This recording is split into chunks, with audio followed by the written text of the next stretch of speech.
महाराष्ट्र में हुकूमत साजी के मामले पर बीजेपी और शिवसेना के बीच तालमेल बरकरार है।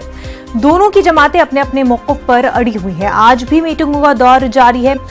जराये के मुताबिक मरकजी वजीर नितिन गडकरी आज मुंबई में उद्धव ठाकरे से मुलाकात कर सकते हैं। बीती शब नितिन गडकरी ने आरएसएस चीफ मोहन भागवत से मुलाकात की थी। बीजेपी और शिवसेना में जारी तालमेल के दरमियान महाराष्ट्र में सदर राज के निफाज की भी कयास आराइयां तेज हो जा रही है। ख्याल है कि महाराष्ट्र असेंबली की मुद्दतकार 9 नवंबर को खत्म हो रही है। ऐसे में अगर आज बीजेपी और शिवसेना के बीच कोई बात नहीं बनती है तो गवर्नर अपने इख्तियार का इस्तेमाल कर सकते हैं। हमारे नुमाइंदे अमित राय इस वक्त हमारे साथ जुड़ चुके हैं। अमित, जिस तरह से लगातार कोशिशें की जा रही हैं बीजेपी की तरफ से, जिस तरह से वो मिलने की कोशिश कर रहे हैं, बातचीत और हल निकालने की कोशिश कर रहे हैं, लेकिन शिवसेना उतनी ही अपनी बात पर अड़े हुए हैं। वहीं आज अब नितिन गडकरी उद्धव ठाकरे से मुलाकात कर सकते हैं। क्या माना जा रहा है कि कोई सोल्यूशन आ सकता है? नितिन गडकरी कोई प्रपोजल पेश कर सकते हैं?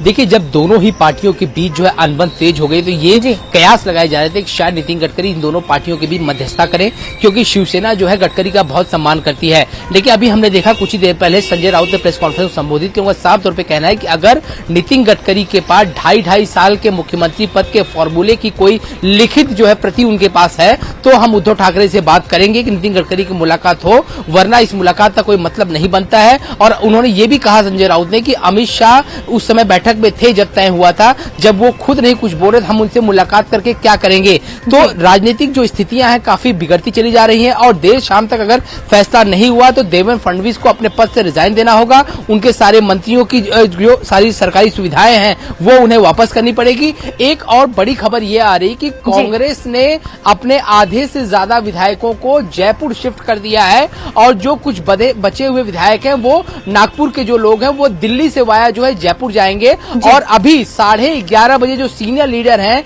जैसे अपोजिशन लीडर है विजय वडेट्टीवार, माणिकराव ठाकरे, अशोक चौहान, बाला साहब थोरात, ये सारे लोगों की बैठक जो है 11:30 बजे मुंबई में है। ये बैठक काफी अहम मानी जा रही है, क्योंकि जिस तरह से हमने देखा कि कल शिवसेना ने ये तय कर लिया कि अब हम अपने फॉर्मूले से पीछे नहीं हटेंगे। मुख्यमंत्री 2.5 साल का दोनों ही पार्टियों को होगा। अगर नहीं होता है तो 5 साल का मुख्यमंत्री जो है सिर्फ शिवसेना का होगा। इसके मद्देनजर उन्होंने अपने सभी 56 विधायक और साथ में जो 8 निर्दलीय विधायकों उन्होंने सपोर्ट किया है, यानी कुल मिलाकर 64 विधायकों को रंग शारदा होटल जो बांद्रा में है वहां पे एक साथ एकत्रित कर दिया है। देर शाम आदित्य ठाकरे ने उनसे मुलाकात की। हमने देखा जब ये घटनाक्रम चल रहा था तब शरद पवार अपना महाराष्ट्र दौरा छोड़कर देर शाम मुंबई लौटे। अभी हमें ये खबर आई कि कांग्रेस ने अपने आधे से ज्यादा विधायकों को जयपुर शिफ्ट कर दिया, क्योंकि सबको ये डर सता रहा है कहीं फूट न पड़ जाए, कहीं विधायक टूट न जाए। क्योंकि हम कल ही देख रहे थे कि संजय राउत ने सामना में साफ तौर पर कहा था, उसके बाद उन्होंने प्रतिक्रिया भी दी थी कि विधायकों को प्रलोभन दिया जा रहा है, यानी पैसों का लालच दिया जाए ताकि अपनी ओर खींचा जा सके। तो ये डर सभी पार्टियों को सताया जा रहा है। इसकी वजह से सभी पार्टी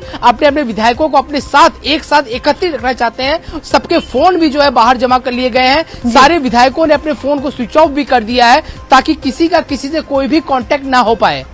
बिल्कुल अमित, जिस तरह से तमाम कोशिशें शिवसेना और दीगर पार्टियां भी कर रहे हैं कि किसी तरह से उनके 9 मुंतखब अरकान असेंबली को अपनी पार्टी में बीजेपी ना ले सके, वहीं जो है सियासी घमासान लगातार जारी है। हुकूमत तश्कील हो पाती है या सदर राज निफाज होगा, वो देखने वाली बात होगी। बेहद शुक्रिया अमित आपका।